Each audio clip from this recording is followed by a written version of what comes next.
काली आमे जेएसडब्ल्यू सभारे देखले जेन भावरे आमर अंचल सम्मान्य विधायक होता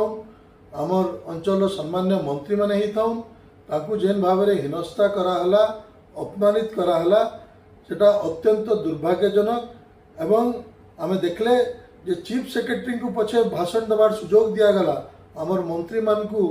अंचल मंत्री मानकू सुजोग नहीं दिया गला भाषण देवा लगी। एवं खाली सेतकी नुहे ई जेएसडब्ल्यू खाली गुटे कंपनी नुहे एंता अन्य सबू कंपनी से माने बुझी जाइछन जे जदि आज मुख्यमंत्री एवं भुवनेश्वर थिबा किछि नेतांकू एवं किछि ऑफिसर को जदि धरबे ताहले आमर अंचल आउ स्थानीय लोकप्रतिनिधि मानकू सम्मान देवार किछि दरकार नै न। से माने बुझिछन जे जदि स्थानीय विधायक मंत्री मानकर जदि किछि सम्मान नै न ताले आप माने बुझी पारुथिबे साधारण लोकंक प्रति से माने केते यत्नवान थिबे तांकर लागि केते चिंता करुथिबे तांकर प्रति अन्याय नाय हवा लगी काण पदक्षेप नौथिबे। आमे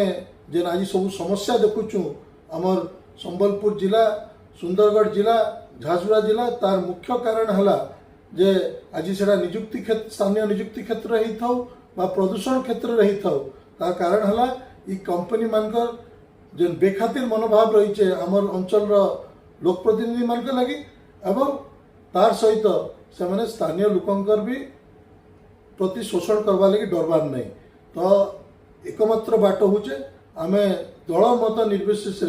पश्चिम ओडिशावासी समस्त एक हवाक पड़वा सबू नेता माने भी एक हवाक पड़वा ताहले जाइकी आमर पश्चिम ओडिशावासी को न्याय मिली पारबा तांकू शोषण रु वंचित हो पारबे।